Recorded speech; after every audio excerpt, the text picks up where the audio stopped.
He's exhausted. He's too tired to do interviews. He's canceled an NRA rally. Donald Trump is just too old, too tired, and too sick to run for president, let alone be president. Seriously, what is he doing in this race? Didn't the entire American media chase Joe Biden out of the race for far less? My gosh, he has completely lost his oomph, to put it mildly. He is really in a downward spiral. Consider, he goes to the Al Smith dinner, makes insulting, obnoxious remarks, goes on Fox and Friends to confirm that not only should Ukraine have not allowed the war, but that we should have settled the civil war. My God, the man has lost his marbles. And it's not as if this is something entirely new. What is new, however, is the frequency with which he displays his mental incapacity and the brilliance, I think, of Kamala Harris in exposing him. She is putting up clips. She's quoting him at all her rallies now. If the American media won't do their job and cover him independently, by gosh, she's going to do it. She's going to force them to cover him. And she is. And by playing clips of him, not only does she underscore that she's in the driver's seat and he's mentally lost it, but I think she shames the media into doing their job. It's pathetic that it's she who has to force them to cover the major story of the campaign, which is someone utterly unfit, mentally incapacitated, is running for president of the United States. But if that's what it takes, well, I guess that's what it takes. But let's talk about that Bret Baier interview on Fox. First of all, it might have been my favorite moment of the entire campaign. Why? Well, a few reasons.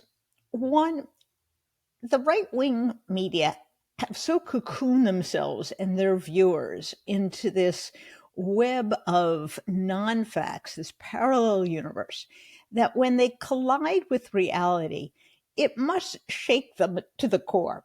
Remember, they have been telling their viewers that Kamala Harris is stupid, can't get a sentence out, isn't very sharp, has no business being president, blah, blah, blah, blah, blah.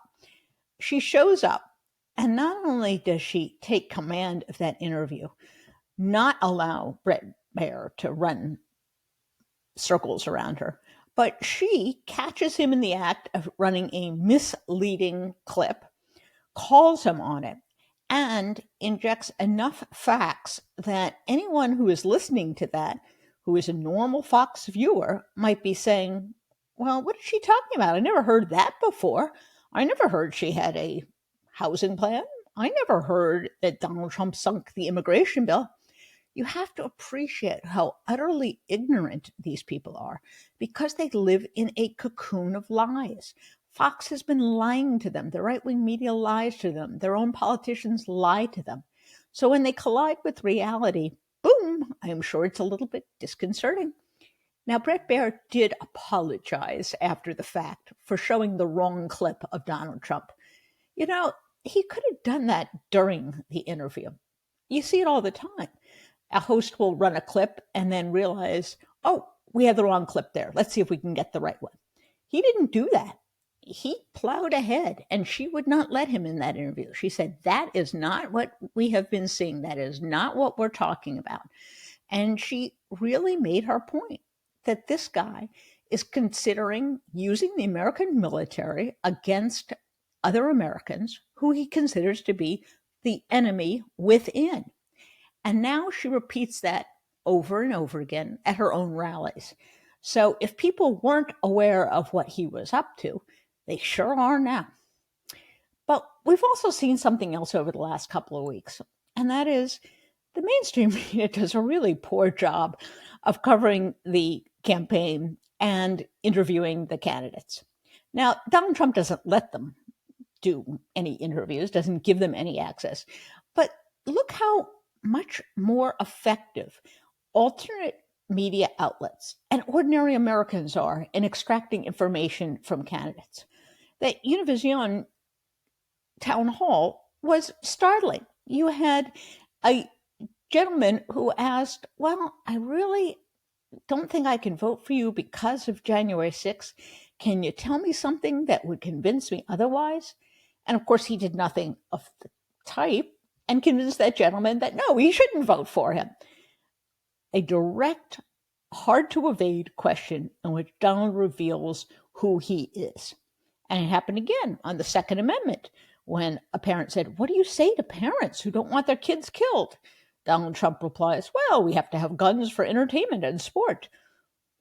What kind of answer is that to the question of whether weapons of war should be in the hands of people who shouldn't have them and be allowed to create an atmosphere in which we now have regular mass shootings?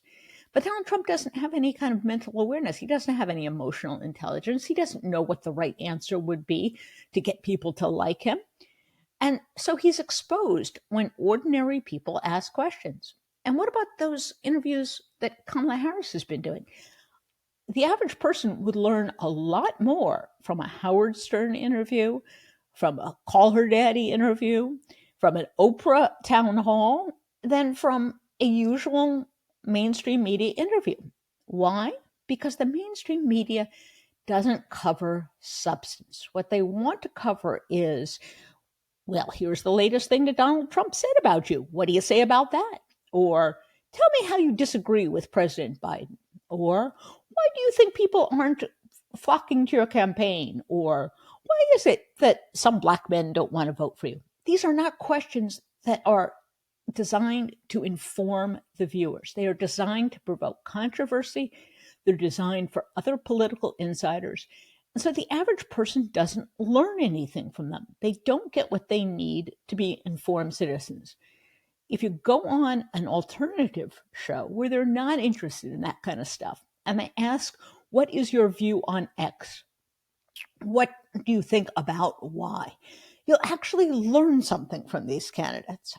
And it just goes to the point that I have made over and over again, which is the mainstream media is broken. Not only does it play this false equivalence game, which now looks preposterous now that Trump has gone full fascist and full crazy, but they don't elicit the kind of information that voters say they want. So I think when this election is over, if we still have our democracy, if Kamala Harris prevails, I think there should be some soul searching. And moreover, if Kamala Harris wins the White House, I'd like her to continue her media approach, which is, first of all, don't give the mainstream outlets a monopoly on news. Continue to do interviews with alternate outlets. You know, competition is a wonderful thing. If she is going on these other shows because she's allowed to get her point of view across, she's allowed to inform the electorate, maybe the mainstream media will change the way they do interviews. Wouldn't that be nice? She's also, I think, done a wonderful job in treating Fox for what it is, which is a propaganda arm of the MAGA movement. She doesn't have to take questions from them in news conferences. She doesn't have to allow her White House spokesperson to take questions from them. Why should they? All they're doing is searching for a little bit of nuggets for their slanted propaganda. Treat them like a peripheral entity. Treat them like a marginal group, which they should be. And there are people who very successfully go on Fox and utterly run rampant and run circles around them. I give you Pete Buttigieg and Ian Sams, who is a spokesperson for the campaign. They regularly go on there, run circles around the hosts because the hosts operate in this world of lies. And so when they inject truth, when they hold their ground, they make headway.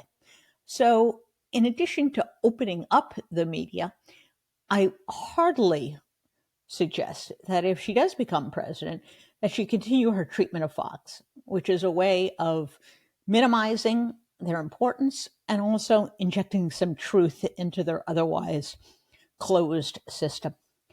Now, we get back to a fundamental problem with this election, and many of you ask it, many reporters, pundits feel it. which is, why is it so close? Well, first of all, why do we think it's close? Because of the polls. I take everything from the polls with a grain of salt. In fact, we don't know if it's all that close. The margin of error, if it's a tied race in the poll, and there's a margin of error of plus or minus 3, it could be that Kamala Harris is ahead by 6 points. That's right, because the margin of error works with both numbers. Either number can be 3 points higher or 3 points lower. So she could actually be ahead by 6 points in many of these so-called tied races. You also have to consider that she has an actual get out the vote operation. Trump doesn't. He subcontracted that out to Elon Musk. So that should work about as well as Twitter works these days. She also has been making a concerted effort to reach out to people beyond her base. She did a marvelous event at Washington Crossing in Pennsylvania this week with 100 Republicans who spoke to her patriotism, her devotion to the rule of law. So she is running a competent campaign that is active, is energetic, unlike Trump, who is now going into a mental and physical fizzle. She is continuing to use her apparatus, her money. So she is outspending him. She is out organizing him. So the first answer to why is it so close is we don't really know how close it is. Now, I don't want to give anyone any kind of sense of confidence or think it's going to be a blowout, but the premise of the question is wrong, because the premise that we're somehow tied is based on polling that is not illuminative and not predictive. I do encourage you all to go look at Target Early, which is the data set that is put up by the folks at Target. They show early voting in all of the states. And there are all kinds of screens that you can look at. You can look at men, women, Democrats, Republicans. You can look at the comparison to where they were at the similar point in 2020 or 2022. You can look at all kinds of data. And that should give Democrats, again, some cause for optimism. They are getting huge turnout.